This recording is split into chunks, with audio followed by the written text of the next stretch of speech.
tady ráda vítám. A můžu vám říct, že jste mě téměř dojali, protože takové množství, vůbec jsem to teda nečekala, že se tady schází taková silná skupina a mám z toho strašně velkou radost.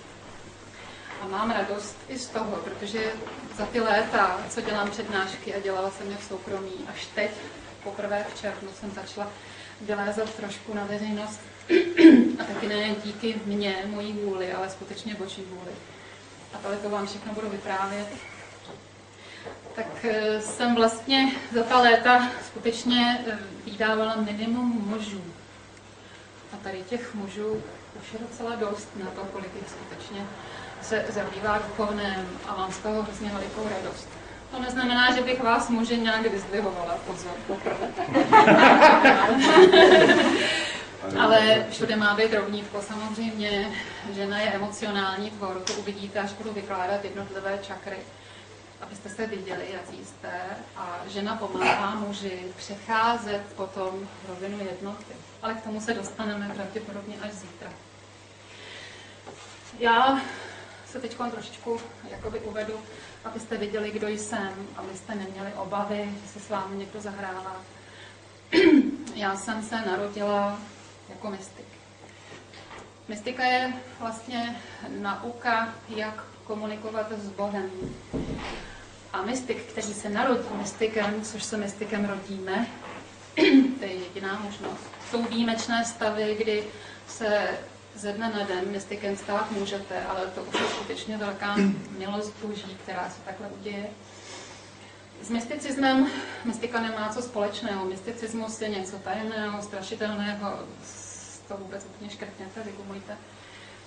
Mystik je člověk, který skutečně s Bohem komunikuje.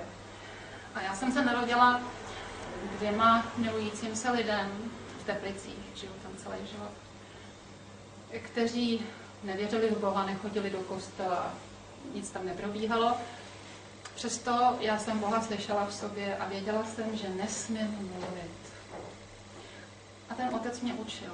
On skutečně ke mně promlouval ve vizích, slovech, větách, obrazech, různými slovy i činy, buď ze mě, zvnitřku samotný, a nebo také se to stávalo samozřejmě v období, kdy mluvil přes druhé bytosti, protože vše je on, to už vy všichni, tak jak tady jste, to vidíte. Takže první vize, které nastaly, byly v hlubokém dětství. Jedna z prvních vizí, kterou jsem měla, a to zrovna jsem se těšila, že to řeknu vám, protože v Ústí, když byli rumburský, to bylo zrovna v období, kdy televize byla na prasknutá těma událostmi, které se udávaly tady v Rumburku. Tak jsem si netroufla říct celou tu moji vizi pravdivou, ale abyste viděli, že skutečně miluju všechny lidi stejně. A dělají, co dělají, protože, jak později uvidíte, oni hrají pouze jenom své role tady v životech. Takže první vize, která ke mně přišla, byla asi v 6 letech, kdy jsem běžela do táhlého kopce a vlekla jsem za ruku malou tříletou holčičku. A my jsme utíkali. Jak jsem koukala do toho kopce, jak jsem věděla, že za náma pod kopcem běží skupina asi 15letých Rómů, kteří měli klacky, kameny a chtěli nás zbít. A já jsem tu holčičku chtěla uchránit, tak jsem honem jí tahala, jenže najednou mi došlo, že zkrátka ona neuteče. A tak jsem si řekla, dobře, tak já si počkám, zastavím se, nechám se zbít, budu to mít za sebou. Tak jsem se otočila z toho kopce, tu holčičku jsem si takhle dala před sebe, položila jsem jí na hlavu, na vlásky moje ruce, aby když teda jí budou bít, aby jí neublížili, a čekala jsem. A oni skutečně přiběhli, obklopili nás a začali nám nadávat. A já jsem necítila strach.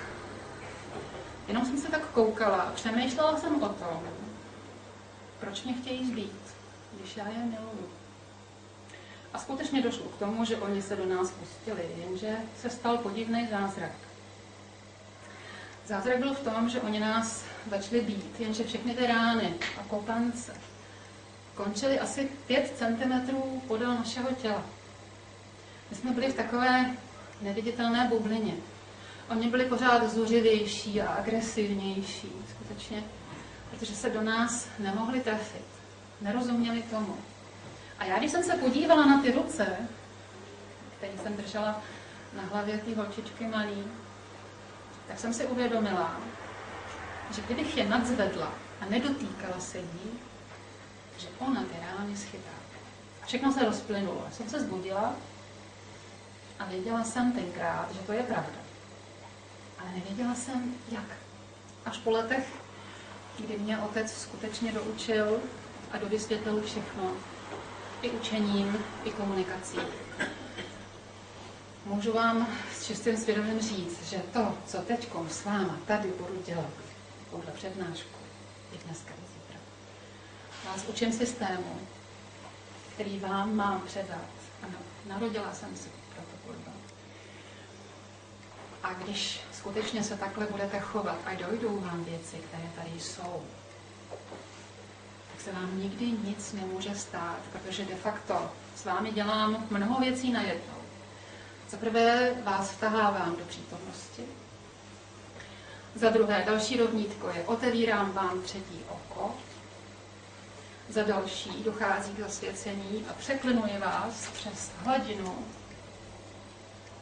šesté čakry. Což, jak mnozí víte, už je božský člověk. Ale my se k tomu dostaneme. Jo? Takže 40 let jsem žila v absolutní izolaci. Skutečně jsem nesměla mluvit až teprve před 11 lety, po roce 2000, kdy mě otec už učil šahat na lidi, když si to teda budou přát. A de facto po výkladu, který vám dneska udělám, jsem směla vstoupit na požádání těch lidí do jejich aurických těl. A tam jsem dolaďovala s těmi lidmi konkrétní věci, protože, jak uvidíte, vaše zápisy, které nejsou v souladu v jednotě, to znamená, kde vymístíte Boha ze sebe v nepřítomnosti, tam v čase si uděláte takzvaný karmický zápis, který k vám přitáhne. Za prvé bolest nebo nemoc a za druhé nejenom to, vy jste selhali v uvozovkách. Uvozovkách, pozor, chyba neexistuje. Selhali jste v tom čase ve vztahu k jednotě, to znamená, že tenhle karmický zápis k vám přitáhne znova podobnou situaci a podobné lidi, kteří vám zase budou chodit komplikovat jako pro vás z vašeho pohledu života. Tohle všechno můžete zastavit teď hned. Osudy, nemoci, komplikace. Věřte mi. Takže dávejte, prosím vás, velký pozor. Součástí výkladu už teď vidím, jak se z vás odmotávají jednotlivé věci. Budou se ve vás dít v průběhu přednášky zvláštní věci. Každý z vás má v sobě 2 kartotéky. Jedna jsou věci nevyřešené a jedna jsou věci vyřešené. Tak, jak budu mluvit, tak z těch nevyřešených si budete přehazovat do vyřešených. A ty, které máte ještě nevyřešené, budete vědět, že smíte opravit. A skutečně buďte bedliví a pozorní, protože situace skutečně opravné k vám budou chodit. Také ještě jsme se dohodovali tady s Libuškou, že bych přijela zhruba tak za měsíc. Byla bych tady asi 2, možná 3 dny, uvidím, jak to zvládnu s maminkou. Že byste chtěli každý po 2 hodinách, záleží jenom na vás, samozřejmě, to je vaše svobodná boží vůle ve vás, doladit praxi, protože to, co vás učí, je teorie, ale napasovat tu praxi na svůj vlastní život, to skutečně je velice obtížný. Vy, co jste už byli na aurickém sezení, už víte, jak je to pak jednoduchý, jak to najednou se rozduzlí, ale jak je to těžký i tuhle teorii nandat. Takže začnu z ostra, držte si klobouky. Všechno, co existuje, je celek. Ten celek vážení je jedno, jak nazýváte.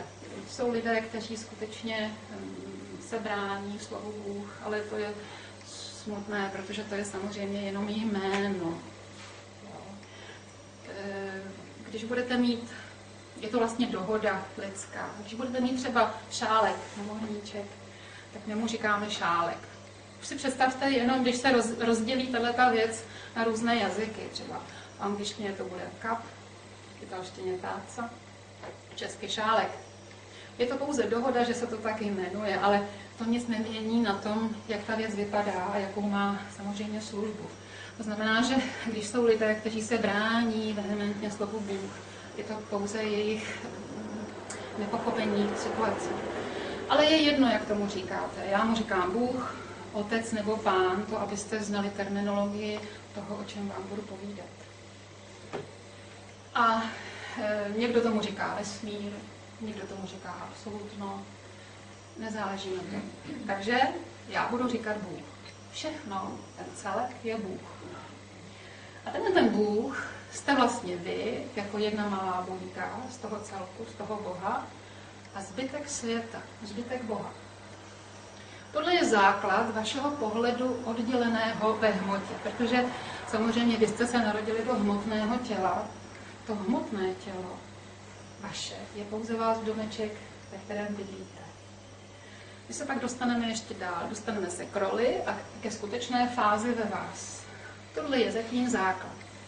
Mezi vámi ale a Bohem a zbytkem světa existují brány. Ty brány určitě znáte všichni, jak tady jste pod názvem čakry. A ty čakry my kouzelně otevíráme nebo zavíráme a zavíráme je neuvěřitelným božským způsobem. Jste jedineční, prosím vás. Neuvěřitelný. Každá čakra je spojená s jednou žlázou z vnitřní sekrecí. Například hypofýza jako žláza je spojená s první čakrou. Víte, první čakra je spojená s naším fyzickým nejhrubohmotnějším tělem. Takže váš vztah k životu, buď optimismus nebo pesimismus, to, co tady prožíváte ve vašem těle, proto jste sem přišli, se odehrává tímto způsobem. Zkuste si představit, že jste spokojení a šťastní. Myšlenka spokojenosti, to znamená, že vám nic nechybí, že všechno klape tak, jak chcete. Ale ta myšlenka, jediná myšlenka, rozehraje v hypofýze program, kdy okamžitě hypofýza vytváří enzym štěstí. Ten enzym se do 2 minut dostane ke každý buňce vašeho těla. A teď. Už určitě víte všichni, jak jste tady, že jak dole, tak nahoře. Všechno, co se děje ve vnějším světě, prožíváte i ve vašem těle. To znamená, buňky vašeho těla jsou vaši malinký človíčkové, takový malí trpaslíci, kteří pracují za vás. Každá ta buňka má svůj vlastní život. Ona se rozmnožuje, narodí se, umírá, vylučuje, jí, metaboluje, dělá všechno stejně a i má stejnou funkci, zrovna tak jako tady ve světě. I my se rodíme jako jednotlivé buňky, i my máme svoji funkci, to znamená, někdo je lékařem, někdo je matematik. Pozor, funkce je třeba i bezdomovec a dobrá funkce. Člověk by tady neměl ničím opovrhovat. Všechno je jednotné a dokonalé. A my se k té dokonalosti později dopracujeme, abyste viděli, že skutečně vše je dobré.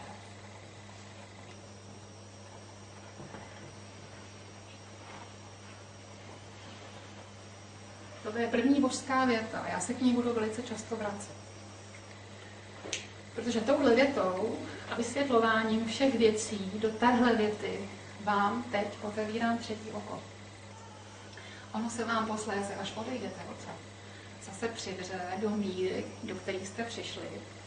Ale protože už jste směli nahlédnout do pravdy, bude se vám v těch vašich zkouškách a situacích, abyste si prožili sami tuhle cestu, budete to skutečně líp zvládat, bude to pro vás lehčí a lehčí. Jo? Takže i my tady máme svoje funkce A všichni dohromady jsme jeden celek. Tady vidíte z pohledu do těla, že nikdo není lepší a nikdo není horší. Já vám posléze ukážu, jak se nám také navracejí zpětně z aulických těl živé buňky do našeho těla. Jo? Protože svůj rezervoár si nosíte kolem sebe v auře. A i nám se děje to samé. Takže všechno, tak jak máte v těle, se děje ve vnějším světě. Tak, a teď se vrátím k původní myšlence. Jestliže vy jste šťastní a myšlenkou vybudíte pocit spokojenosti na jedničce, endorfin, hormon štěstí, do minuty pošle chemický příkaz všem vašim tělním buňkám, aby byli šťastné. A teď si vzpomeňte, co děláte, když jste šťastní. Komunikujete s lidmi, máte je rádi. Chcete, aby byli taky šťastní, protože šťastný člověk neubližuje. Člověk, který je nešťastný, bude kolem sebe kopat a bojovat, protože on neví, že reaguje ve svém egu. Jestliže vy tohle děláte, když jste šťastní, to samé učíte tím endorfinem dělat svoje tělní buňky. V tu chvilku vaše tělo skutečně pracuje na plné obrátky a pracuje tak, jak by mělo. Komunikuje, pomáhá druhým buňkám. Když by jedna buňka nemohla, ostatního zastoupí. Je to přesně tak, jak v tom vnějším světě, prosím vás. Tak, v tomhle stavu ale půjdete za roh a uvidíte tam třeba někoho, koho se bojíte. Úderem myšlenky strachu se zastaví výdej endorfinu a nastartuje se hypofýze, výdej jiného krizového, stresového hormonu, který se znova krví vozidlem dostane k vašim tělním buňkám. V tu chvíli okamžitě vaše buňky změní chování a chovají se zrovna tak, jak vy, když se bojíte. Takže tomu člověku nic neřeknete, vyhnete se mu, nepodáte mu ruku, co kdyby vám ublížil nebo vás zneužil nějakou vaší komunikaci. Když na vás zazvoní, tak mu třeba ani neotevřete.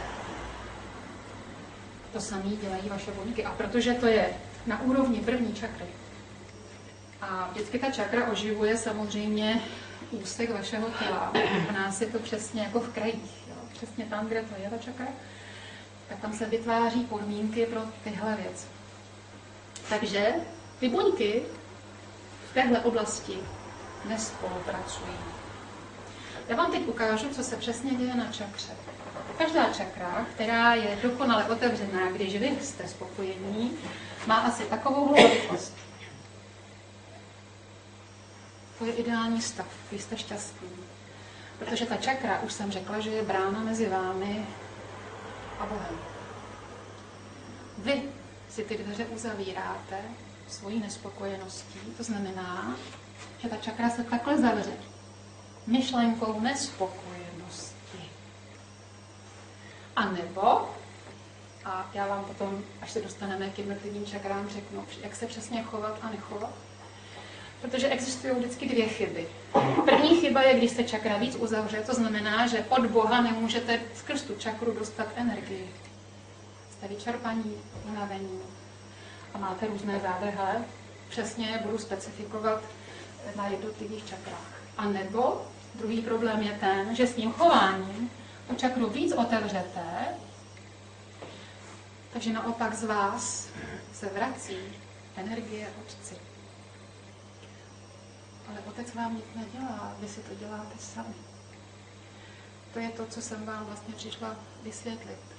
Vy sami buď zamezujete energii Otce, aby přišla do vás, anebo ji sami vracíte.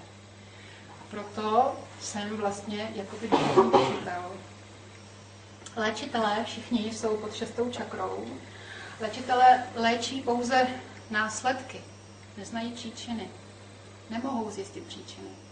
Já vás naučím, jak zlikvidovat příčiny v sobě, které máte. Jde to. Prosím vás, já se omlouvám, tam přišla asi SMS-ka, ona mi bude jako několik cinkat, nevadí vám to, se omlouvám. Nevím, kde jsem skončila.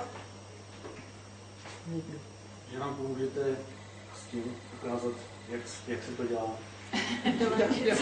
Určitou. Jo. Ano. Takže prosím vás, ideální stavy se dozvíte za chvíli. Teď vám vysvětlím symbol a význam času.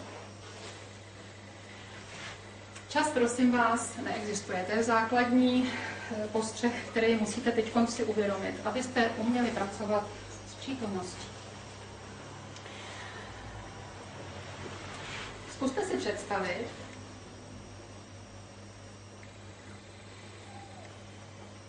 čas jako korálky navlečené na níti.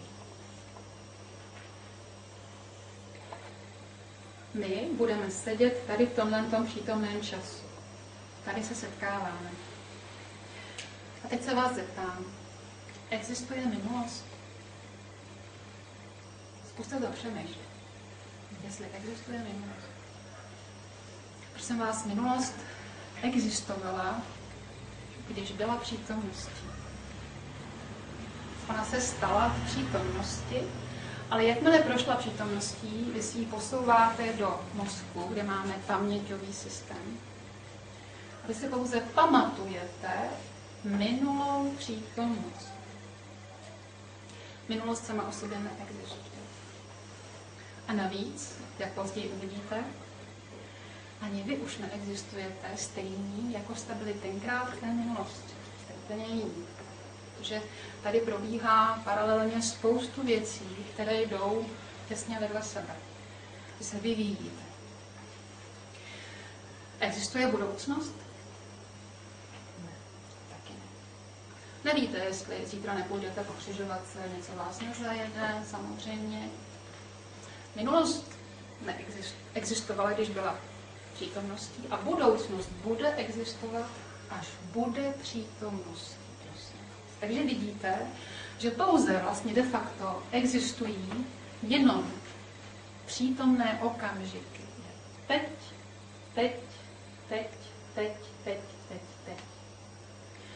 Další důležitá informace. Jsme tady pouze proto, prosím vás, aby jsme byli lepší, aby jsme se učili být lepší. To je jediný důvod, proč přicházím. Jestli před mnoha lety, když jsem měla pouze jedno dítě, to se ještě moje druhá dcera nenarodila, měla jsem malou 2letou holčičku a okopávala jsem na zahradě zahrádku. A tenkrát jsem byla šťastná na té zahradě. Bylo 6 hodin ráno, ptáci zpívali, vycházelo slunce, bylo mi hrozně dobře. Prožívala jsem hodně těžké období mého života. Tam ta zahrádka mě hrozně moc pomáhala. Postavovala mě na nohy. Byla jsem skutečně šťastná. A vaše Nadia vždycky přijde. Ve dvou okamžicích. Buď když jste hodně šťastní, anebo když jste úplně na dně. To jsou 2 mezní okamžiky, kdy vám Nadia ukáže směr. A já, protože jsem tenkrát byla hodně šťastná, tak se mi najednou otevřelo srdce a otec mi řekl, dítě moje, co by si dělala, kdyby ti, Lucinku, někdo zavraždil? Jsem třeštila oči do hlíny, vypadla mi motička. Zašlo mi bušit srdce, že jo, teď jsem koukala do té hlíny a snažila jsem se zkoncentrovat se, abych si představila tuhle hrůznou situaci.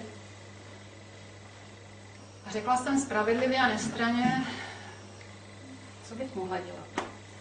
Já bych to dítě musela pochovat. Musela bych tady a teď být šťastná. Pro rodiče jedny, druhý, pro nějaký mý budoucí děti, pro mýho muže, protože kdybych se zhroutila, tak bych ty lidi trápila. A oni by ze mě byli nemocní. Tu malou bych pochovala, všechny zážitky, které bych s ní měla, by mi nikdo nevzal. Ty jsem si prožila, ty mi nikdo neukradl. A tehdy ten hlas pokračoval a říkal mi, dobře, správně, ale řekni mi, dítě moje, jak by si se chovala a stavěla k tomu vrahovi. A já jsem tenkrát řekla, nijak. Já bych nešla ani na ten proces. Bylo by mi jedno, jestli ho chytí nebo nechytí. Protože já vím, co to je, když si člověk zapíše karmu, samozřejmě. To už jsem tenkrát věděla o kostce, jaké jsou zásady, i když jsem nesměla mluvit. Ale nejenom. Já samozřejmě umím lehce odpouštět a vím, že ta věc je taková, jaká pro mě je v tom osudu a musím ji snášet takovou, jaká je. Ale nejenom to. Pro mě daleko horší by bylo, kdybych já někomu takhle ublížila. To vám nikdo neodpáří. O půlnoci se vzbudíte. S prominutím si na to vzpomenete i na záchod, si to nesete, tu svoji karmu, když něco uděláte. Zkuste si vzpomenout pocity, když někdy člověk něco špatně udělá v uvozovkách, pak se dozvíte, že to nebylo špatně, že to bylo dobře, ale prozatím teď je to pro vás špatně, jak vám je těžko. Tak se toho nemůžete zbavit, nemůžete se nadechnout a radovat se ze slunce, protože vás tíží to, co jste tamhle vyvedli. Jo? To je zápis karmy, který si najednou nesete sebou a který musíte odžít a vrátit. Protože, vy to zatím nevíte, ale udělali jste to sami sobě. Takže já jsem takhle odpověděla otci a teď dobře poslouchejte, co mi řekl. Správně, dítě moje, proto se to nestane. Už jsem před 4 lety zhruba dělala výklad téhle mojí dceři, Luci. Ona se strašně krásně smála, říkala, maminko, ty jsi mě zachránila.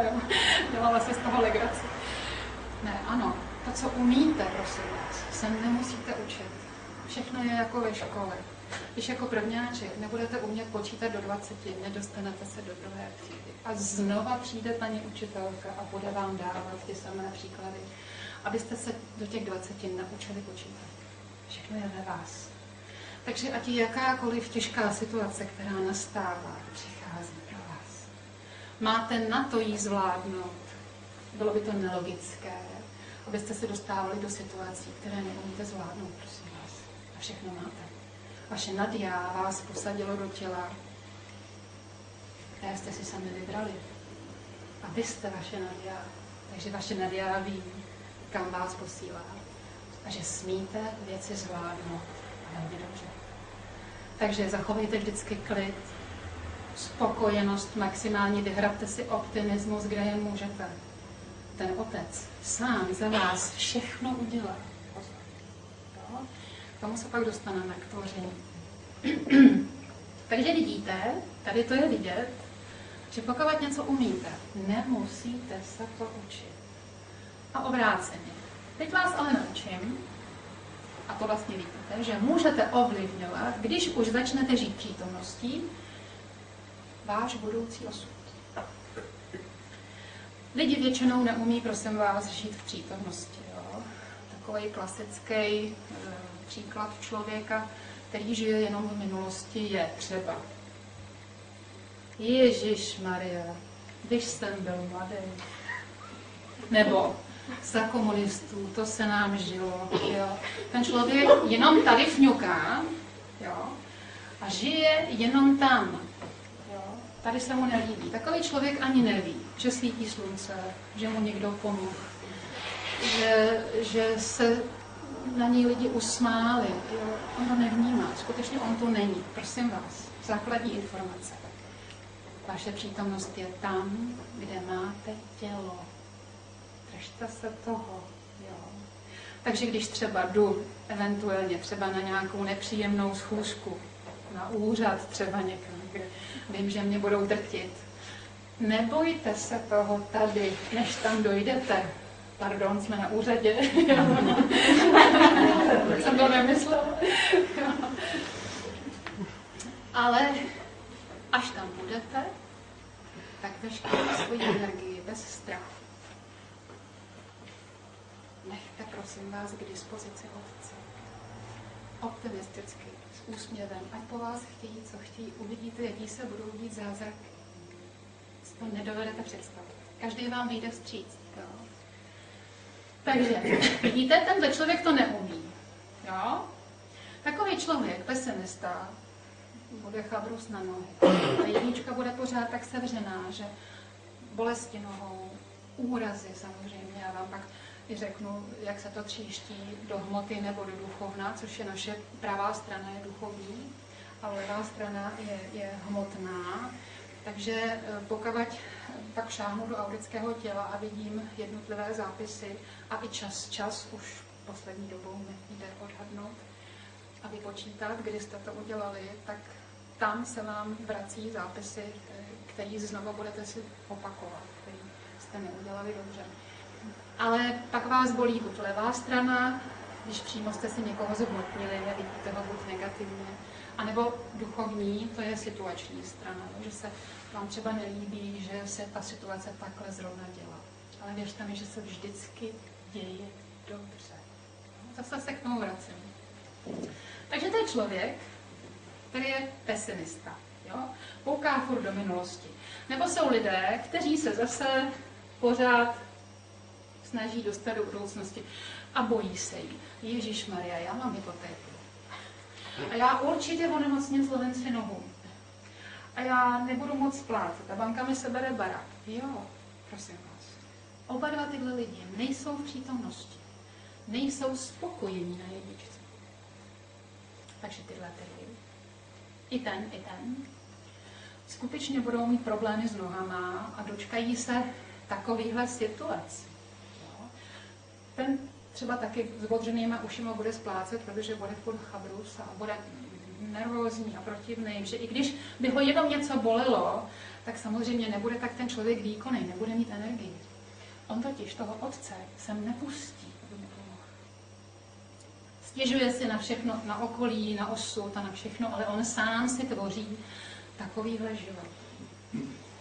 Ne, prosím vás, optimismus je nejrychlejší. Duchovní postrkovátko. Držte se. Tady a teď si uvědomte v kritické situaci, že vám hlava neupadla, že pořád dejcháte, že se nic neděje a že ještě můžete zareagovat a takhle a takhle a takhle. Držte se zuby nehty. Já už jako dítě jsem samozřejmě strašně milovala lidi. Bylo mi jedno, co dělají, jak vypadají. A moje maminka s tím měla neuvěřitelný problém. Můj táta byl takový, ten lidi strašně miloval, on byl anděl. Maminka tam měla svý takový kasty trošku. Ona byla spravedlivá, byla hodná, ale přece jenom tam ještě trošku jakoby pýchy bylo. Dneska už to není, už je to úplně jiný člověk, ale tenkrát ta moje maminka, byť měla jenom mě a hrozně mě milovali, ona si myslela, že jí nemám ráda, nebo že je nemám ráda. A teď se dívejte, jak si přetvoří ego nesprávně pohled. Ona sice viděla v okamžicích, když jsem byla s nima, že je miluju, že pro ně udělám cokoliv na světě a ráda. Ale v okamžicích, kdy přišel někdo cizí, smradlavý, starý, vošklivý, já jsem si mu sedla na klín, že to byl většinou tátovo kamarádi, kteří si přišli pro semínka na zahradu. A já jsem pro ty lidi udělala to samé. V tom chvilku ta maminka se myslela, že zkrátka je nemám ráda, protože pro ně jako pro rodinu bych měla dělat víc. Já jsem jí nedovedla vysvětlit nikdy. To pochopila až teprve před 9 lety ve svých 68 letech. Že já mám lidi v jedné rovině. Prosím vás miluju stejně jako svoji biologickou rodinu, která je navázaná na tuhle hmotu, na tohle moje tělo. A skutečně, já vám pak ukážu, jak vám to nesmírně pomůže. Bude to pro vás obtížný stupeň. Tohle skutečně teď nestranný. Ale uvidíte, až to budu vysvětlovat, že to bude pomoc i pro vaši rodinu. Takový člověk, který má všechny lidi stejně, v jedné rovině, ten svoje děti vychová správně. Nebude jim ulevovat. Jo? Když vidím na svém dítěti, že by ubližovalo třeba slovně nebo myšlenkově někomu z okolí, tak zasáhnu, protože vím, jaký dopady na toho mýho človíčka malýho bude mít celý život, když tohle bude tvořit. Za prvé, bude nemocný, bude mít bolesti ale bude i karmicky se točit v podobných situacích. Protože já to dítě miluju, já nedovolím, aby Bohu ubližovalo. Jak ostatním bohům, tak sama sobě. Jo? Za druhý to pomáhá, prosím vás, i na druhé sféře v odpouštění. Uvědomte si, že když někdo z vaší rodiny blízký, třeba děti, provede něco hrůzyplného, teď možná nenapadá co, tak mu odpustí. Vy je znáte.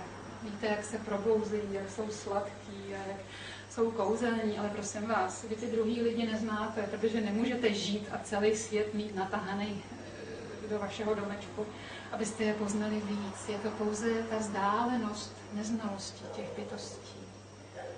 Ale všichni jednou jsou kouzelní a dělají milé věci. A třeba ty špatné dělají z nepochopení a z toho, že neví, jaká je pravda. Takže je zapotřebí si to srovnat. Proto vlastně ta přednáška se nazývá Návrat k jednotě. To je skutečně všechno jednolitá záležitost. No. A se vrátím k tomuhle schématu. To znamená, ten človíček bude mít chybu na první čakře, ten taky, a skutečně oni onemocní, protože oni si tou nelibostí vytvoří skutečně tady závadu. Jestliže ale vy se naučíte žít v přítomnosti tady a teď, to znamená být spokojení tady a teď v přítomnosti. Já vám ukážu tady na jedničce, co to znamená být spokojený. Držet se, prosím vás, optimismu. Dívejte se. Když se vám tady se mnou bude líbit, tak jste spokojení. V tu chvilku vaše první čakra se normalizuje. I kdybyste sem přišli jakkoliv rozladění, a je taková, a už nastává, vidíte, průnik Otce. Už teď, když budete spokojení, se budete léčit. Nejenom to. Já jsem zjišťovala, že třeba když ke mně přišli lidé zdrcení osudem, situačně, je jedno, co se jim dělo. A já jsem si je jenom posadila do kuchyně, pohladila jsem je po ruce, uvařila jsem čaj a vykládala jsem, prosím tě, to nic není. Teď se to dá takhle napravit, tohle se stane, zůstaň klidnej. Tím hovorem se ta čakra znormalizovala. Když aspoň chviličku vydrželi, třeba do druhého dne, odešli s úlevou, druhý den mi volali, ty jsi měla pravdu, ono se to vyřešilo. Pozor, vyřešilo se to proto, že na pár hodin čakra se znormalizovala. Otec mohl přijít napravit. Pozor. Skrz tuhle čakru, když prochází energie, tak si nepředstavujte, prosím vás, energii jenom jako něco neviditelného. Žijeme tady v hmotném světě. Takže ta energie mohou být peníze, může to být člověk, který vám přijde pomoct, to je taky hmota, on tak jenom vypadá. No, je to jeho schránka. Takže buď vám někdo pomůže, protože jste optimističtí. Zkuste si představit pesimistického člověka, jak se kouká na svět. Jo? On má sevřenou jedničku. Vy k tomu člověku, i kdybyste mu chtěli 1000krát pomoct, ani nedostanete. Taková nechuť přijde takhle zevnitř. Ten pocit to nemá cenu. Jo? Tohle dělá ta uzavřená čakra. Ten člověk odstrkuje tu pomoc od sebe.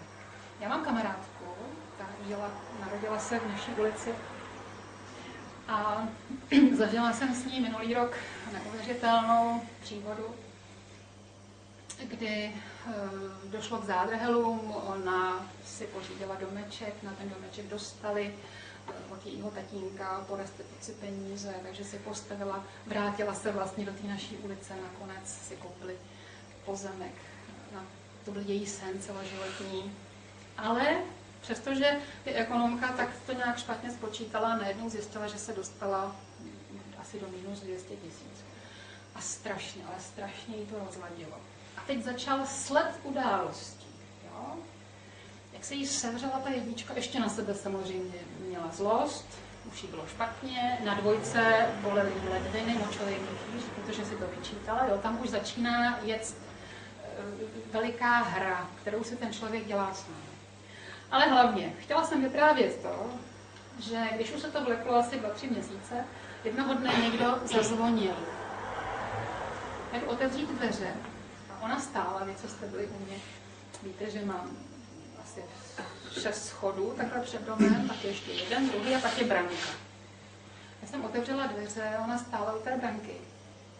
A její první čakra mě dala pěstí do nosu. Já jsem takhle ustoupila úplně, to je takových 10-15 metrů. Tam byl tak rozladěný člověk. Skutečně ta jednička byla tak agresivní, že jí nemohl ani nikdo pomoct. Pozor, ta pomoc skutečně nemohla být. A teď já vám chci ukázat, jak je všechno energie. Jo? Ona v tu dobu prodávala svůj byt na jednom sídlišti teplickém. A samozřejmě nikdo se neozýval. To je ten pán.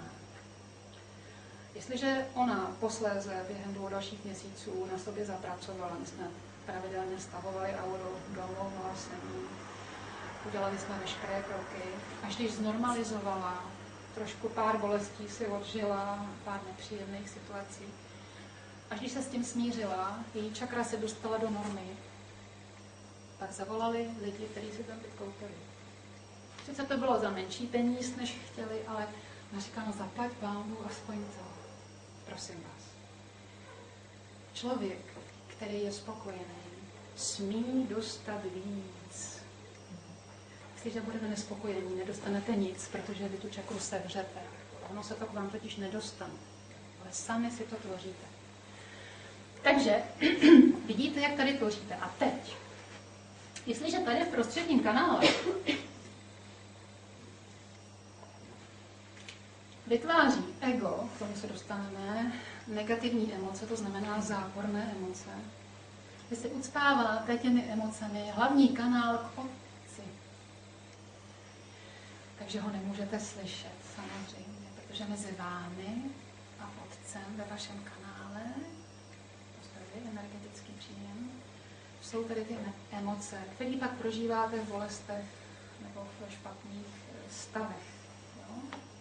Takže když třeba ke mně přijde člověk, který má tady na dvojce vztahovku takzvanou, tak ta energie nemůže jít takhle nahoru, ale tady se zauzluje a odráží se k zemi. A to už víte, že vlastně nastartuje příslušná žláza z vnitřní sekrecí a tady se po čase vyvine nějaký zdravotní zádrhel.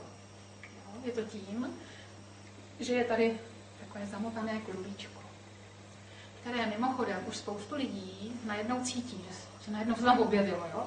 To je ten váš odmítavý postoj. A teď se dívejte, jak jste kouzelný, neuvěřitelný bytosti. Zkuste si představit, že vy ke mně přijdete, abych vám tohle sundala a vyčistila ten kanál. Ano, to jde.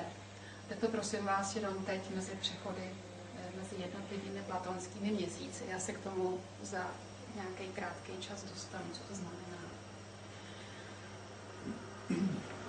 Za normálních okolností během 2000 let přes průběh platonského měsíce to nejde. Ale teď, protože část lidstva se může posunout do vodnáře vývojově, to jste skutečně vy. Jsou lidé, kteří, proto jsem také byla takhle vycvičená a vyškolená, jsem takzvaný urychlovač. Vy byste třeba to nestihli a přitom k tomu máte už blízko. Takže v rychlosti se dá potom sundat tyhle věci, po výkladu už víte, co smíte a nesmíte dělat, už vám je to jasný. Já to sundám, ale pište si, že přijdete do opravné situace, protože ve vaší skutečný přítomné chvíli, kdy jste si tady ten zádrhel vytvořili, jste to nezvládli dobře. Kdybyste to zvládli dobře, tak by tady zádrhel samozřejmě nebyl. To znamená, že velice rychle, bum, za 2 dny, za 2 hodiny, za týden přijde opravná záležitost. No.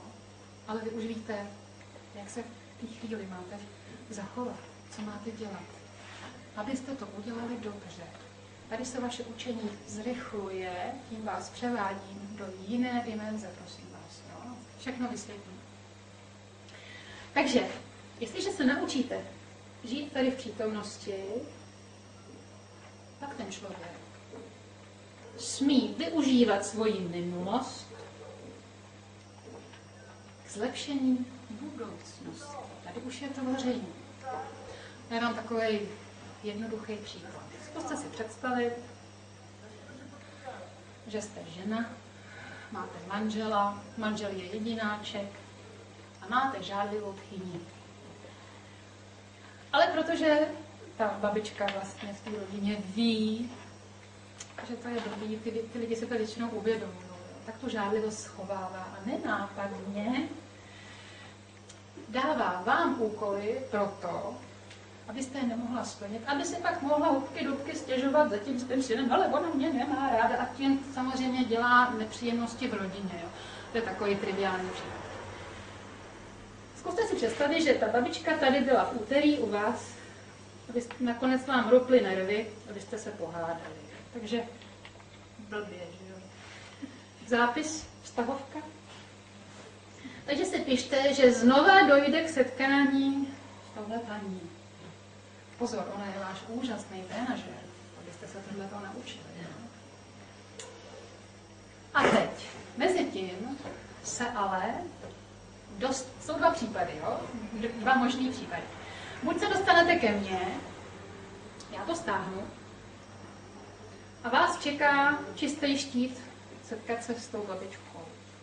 Ale teď si představte, že ona má přijít v úterý, kdy jste u mě byli v neděli, já jsem vám to stáhla, přijdete do křesla domů, sednete si, dáte si kafe, najednou si vzpomenete na tu babičku v úterý, jak vás děsně nakrkla.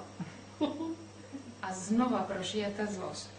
Aniž byste se s tou babičkou setkali, tak si to tam znova zapíšete. To je první fáze, jo? Bacha, prosím vás, když vzpomínat na minulé přítomné chvíle, tak jenom jako když jste v kině, schválili jste film, prosvítilo se, abyste odešli. To už není. Byť jste to prožili, jste jiní, to za chvilku uvidíte. Pak je další věc, aniž byste ke mně museli přijít. Jak na tom zapracovat, abyste to tam neměli.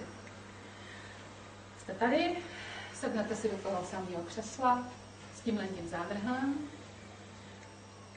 a teď si vzpomenete na ten úterek, kdy jste tu babičku potkali a jak to zase špatně dopadlo, jak jste se nepohodli.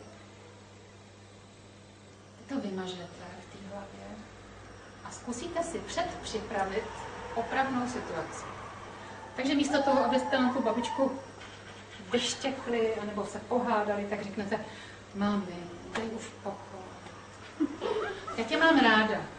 Já pro tebe udělám cokoliv.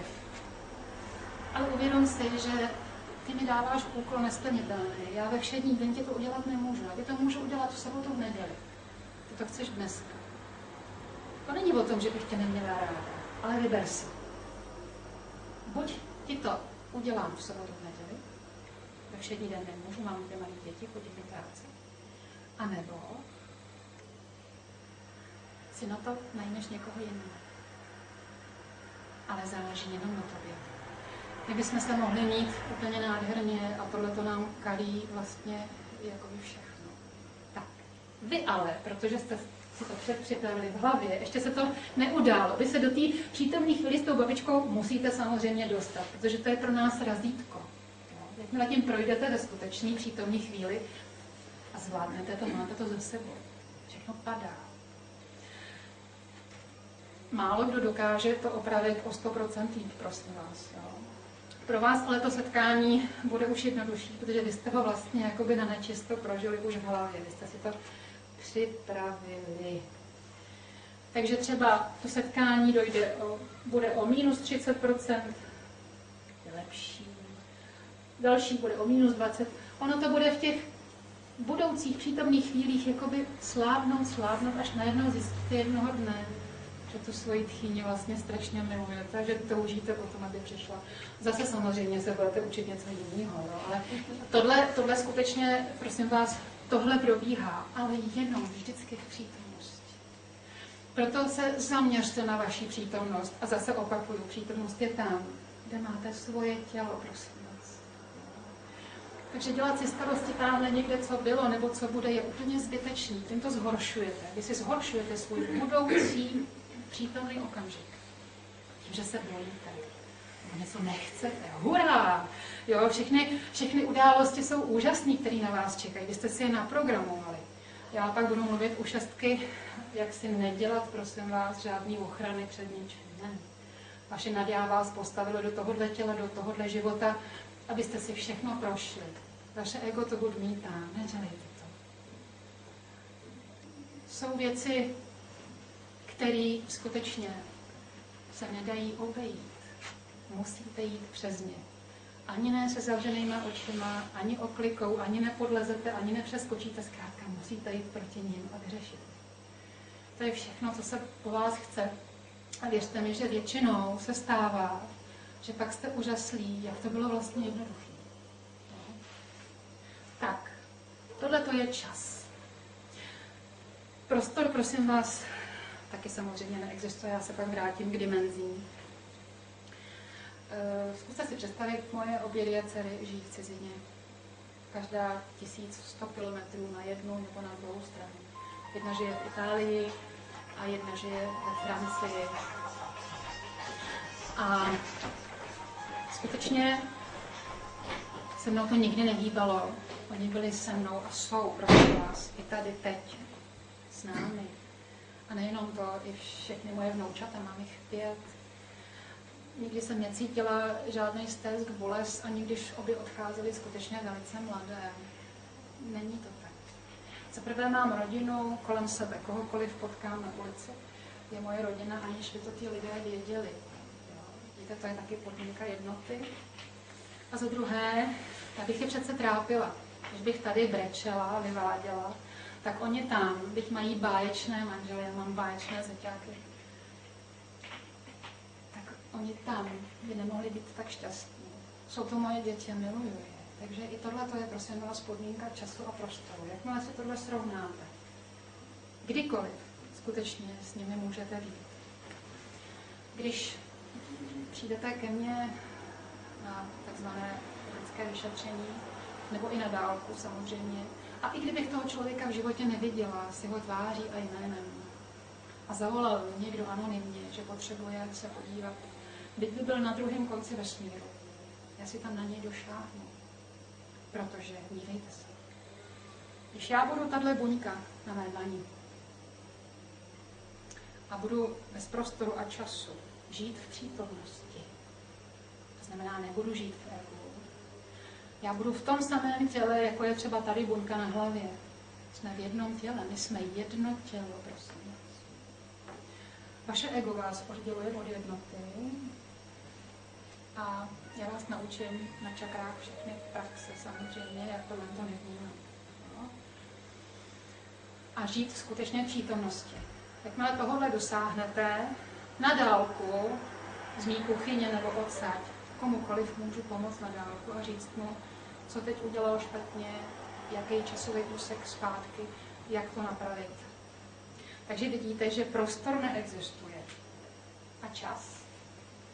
Když budeme dělat aurický těla jednotlivých lidí, sednete si vedle mě a já vám šáhnu jakoby na tělo, nebo před tělo, tak pro vás se bude zdát, že vám šahám do vašeho prostoru, tak to není, prosím vás. Ty zápisy, které máte karmické, máte v určitém čase, které jste tam vytvořili.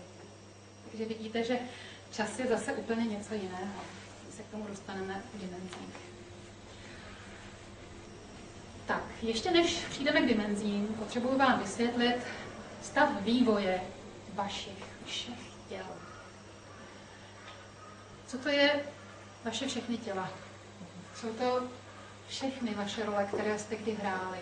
Protože člověk, který se narodí sem už jako do lidského těla, žije zhruba, prosím vás, 500 životů. Což obnáší 27 000 let tady na Zemi kouli, nebo na planetách. Jo, ne, to různé. Někdy se můžeme zrodit někam jinam. Takže vidíte, že to je ohromný časový úsek. A v prvním životě, když se narodíme poprvé jako člověk, tak se tady pod první čakrou narodí překrásná energie. Indové tomu říkají kundalini síla, jako takzvaná hrdí síla, která život po životě o ten jeden 500. dílek každý život vzrůstá. Prosím vás, už jsem řekla, že se rodíte do hmoty. Ano, to je vaše tělo. To je váš domeček, ve kterém vidíte. K tomu domečku, k té vaší roli, protože ty rodiče, aby vás poznali, tak vám dají jméno a máte svůj tvar. Jste blondětý, kudrnatý, modrovoký, aby vás všichni poznali a k tomu náleží jméno. To je role vašeho života, ale to také nejste vy. Tuhle roli vašeho života odkládáte, když umíráte. No. Abyste viděli, co se děje při narození a umírání, prosím vás. Jestliže matka otěhotní, tak vaše hmotné tělo je spjaté se 3 prvními čakrami. To znamená, že bytost, která se takzvaně zaháčkuje na matčino tělo, se přichytí 3 čakrami. 1, 2 a 3. Nahoře v neprojeveném světě žije od 4. čakry až do 13. čakry. Tam máme těch čaker víc. Jsou ještě, prorůstají přes neprojevený svět, prosím vás. To znamená, že nahoře si plníte své úkoly v takzvaném aurickém božím těle. A jestliže se potřebujete vtělit do hmoty, a tady si zase odečtít nějaký čas, pak vaše bytost se chytí matky, kterou si vybrala. Své rodiče si prosím vás vybíráte, protože přes jejich genom, který získáváte kombinací matky otce, kde je zapsaný skutečně celý váš osud v tom genomu. Dneska už to ví, prosím vás, i medicína. Doktoři, kteří se zabývají genetikou, vědí, že ve vašem genomu je přesně stanoveno, kdy, co, kde, třeba ve zdravotním stavu. Dejme tomu, v 630 má někdo dostat rakovinu, ano, ten člověk ji skutečně dostane. Předtím selže v určité fázi, aby se něco naučil. To všechno je výbor nad já. No. Takže vy se narodíte rodičům, které si vybíráte. Proto Bible říká, cti otce svého a matku svou. Skutečně, prosím vás, ty rodiče, byť by byli sebehorší v uvozovkách, třeba vás týrali, cokoliv dělali. Jste si takový vybrali, protože je potřebujete, abyste se vyvinuli tím směrem, který potřebuje vaše naděja. Protože vy přicházíte v bodě A odcházíte v bodě B. To není, prosím, váš věk. Je to to, co se máte naučit. A to, co se máte naučit, máte přesně dané ve vašem genomu. To vám nikdo neodpáří, prosím vás. Proto je hloupost bránit se svým zkouškám a testům. Naopak, máte se z nich radovat. Takže postup je takový, že dítě se narodí, ty rodiče ho naučí jeho míře ega, které mělo v minulosti, když odkládalo tělo.